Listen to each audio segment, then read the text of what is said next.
Hello, my esteemed viewers. We are going through the steps involved in designing learning system. So, in this series of tutorials, the previous tutorial we had, whatever the topic was, the first step, that is choosing the experiences and choosing the experiences while getting trained, and it involved three important attributes.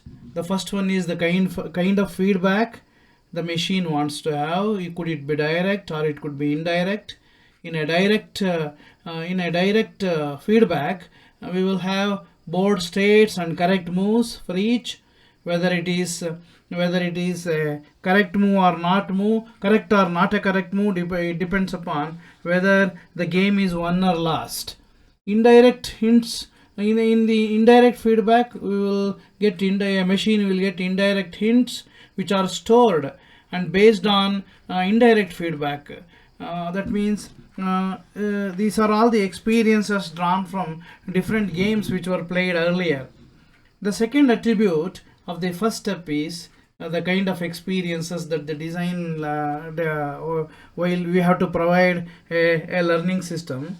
The second attribute is the degree to which learner would control the experiences, whether he wants to have always a trainer to be with him or with the machine, or it will learn by itself. Then the third attribute that we discussed was how exactly the distribution of examples must be there. It should be from a wider area. We should cover all possible moves and all possible situations. In this second step, that is the subject matter of this particular tutorial, we will be designing a function or a program which will help. This particular function will help the machine to choose a move which ultimately leads to the winning the game.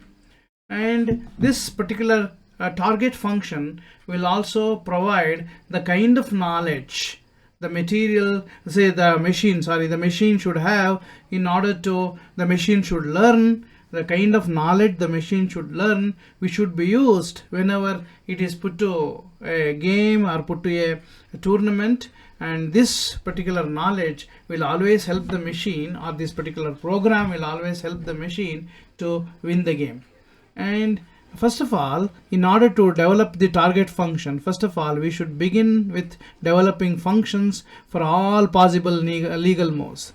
And checker game comes with lot of legal movements, and we will just try to understand what are these legal moves. We need to develop a set B. This set B is a set of moves that can be called as legal moves for a particular state of the checker.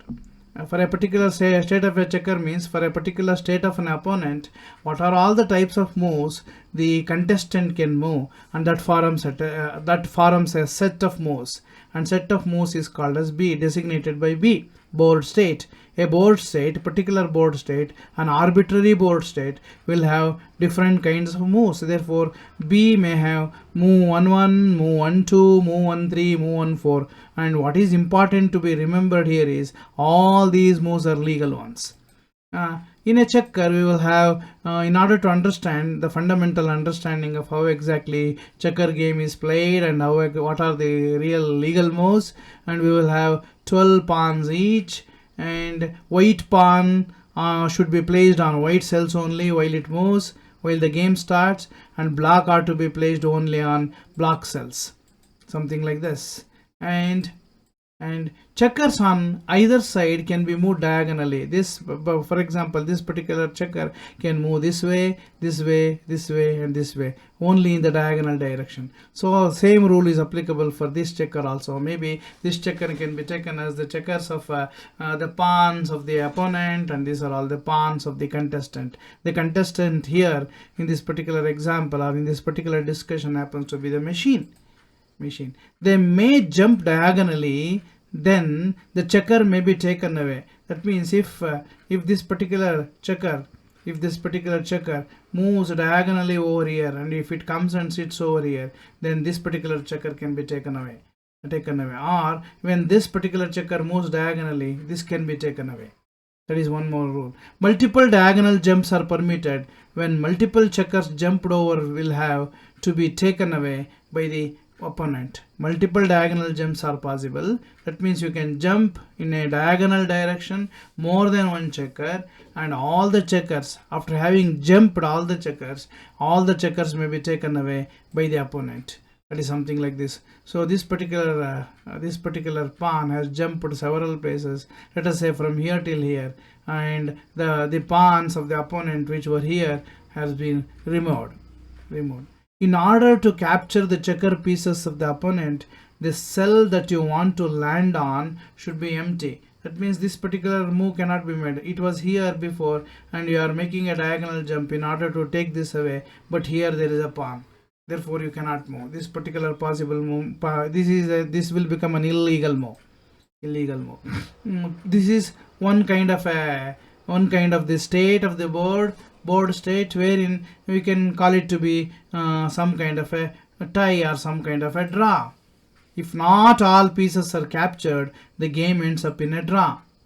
Therefore, in order to develop the target function, we will have different board states, say B1, B2, B3, B4, B5 and Bn.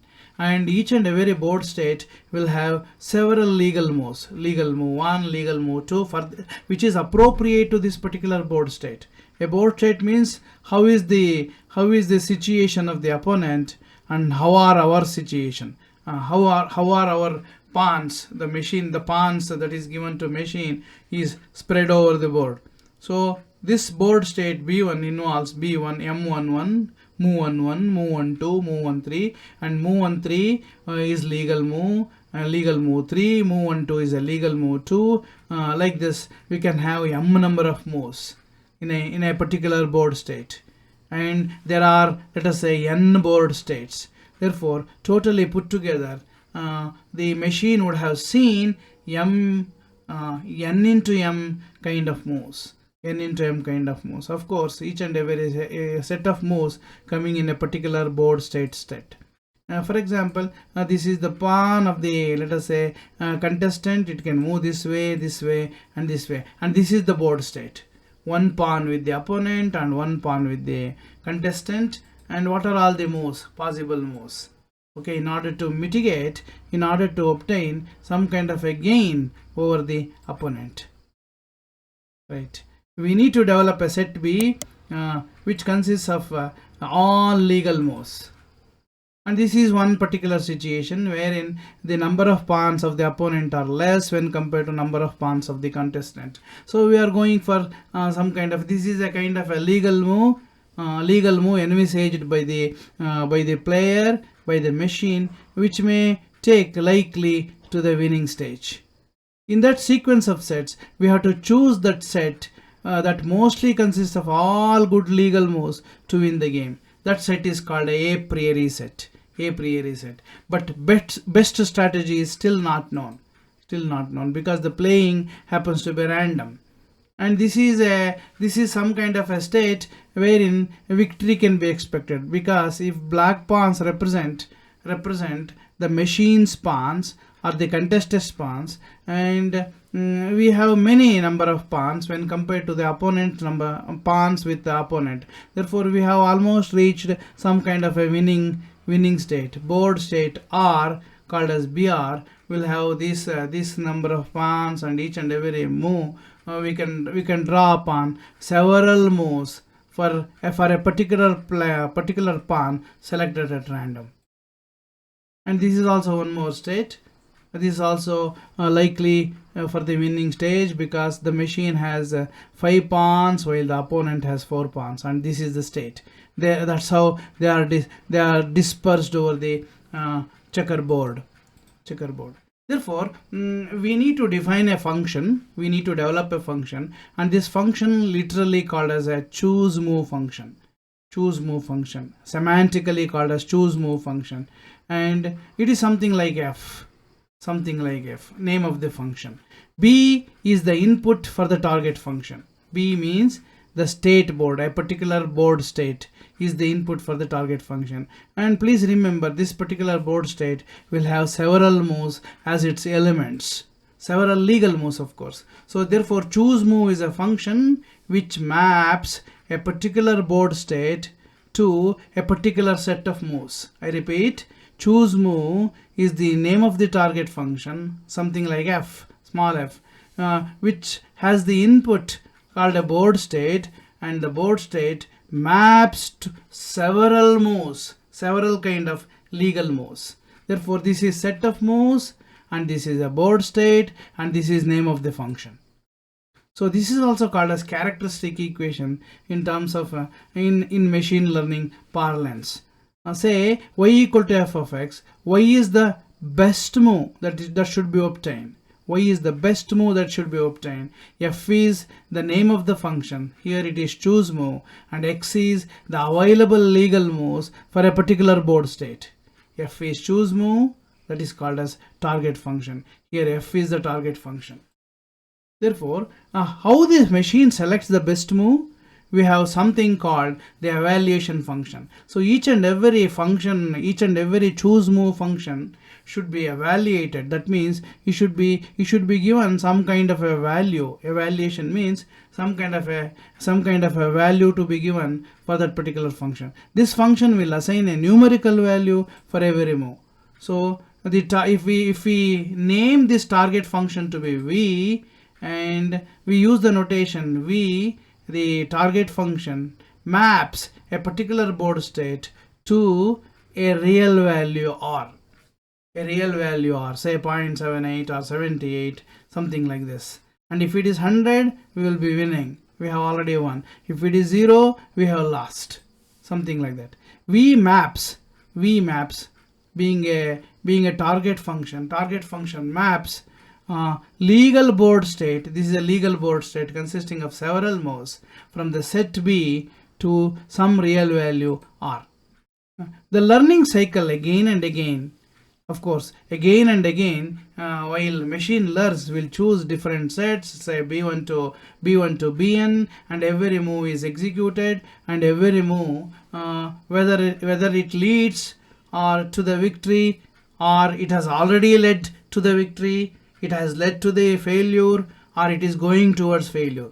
Depending upon the kind of results that are expected, this particular function can be given a value. That is, what do we mean by evaluation? The learning cycle again and again will provide this function v to fix higher score values.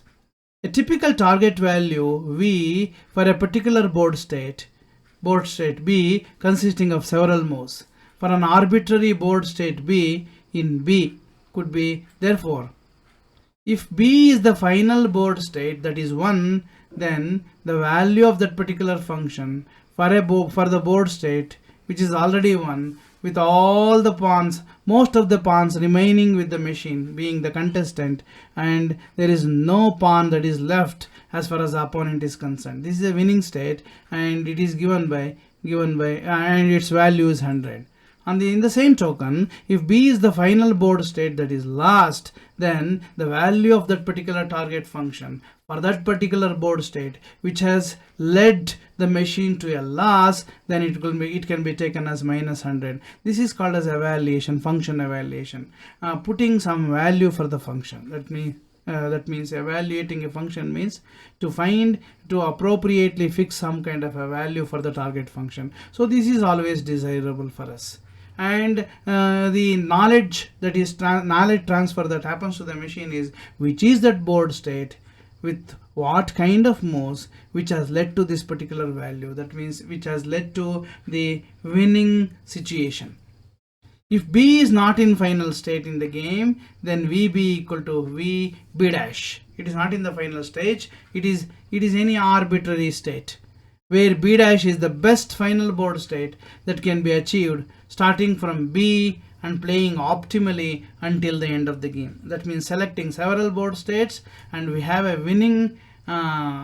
B is not a final state in the game, and any state, arbitrary state with a value can be taken as VB dash. So with this, we can conclude that therefore the learning task in the second stage is the problem of discovering an operational description, a function, a formulation, something like that, of an ideal target function v that evaluates to higher score and therefore probably to winning of the game. So this completes the designing the target function being the second step in machine learning. And in the next tutorial we will come with the third step, that is defining, representing the target function. What kind of formula that you are going to develop. These kinds will be discussed very clearly, and this ends up this particular tutorial. And if you are liked this tutorial, kindly subscribe to my channel. Until I come with the next step, bye, and I thank all the viewers for their patient viewing. Thank you.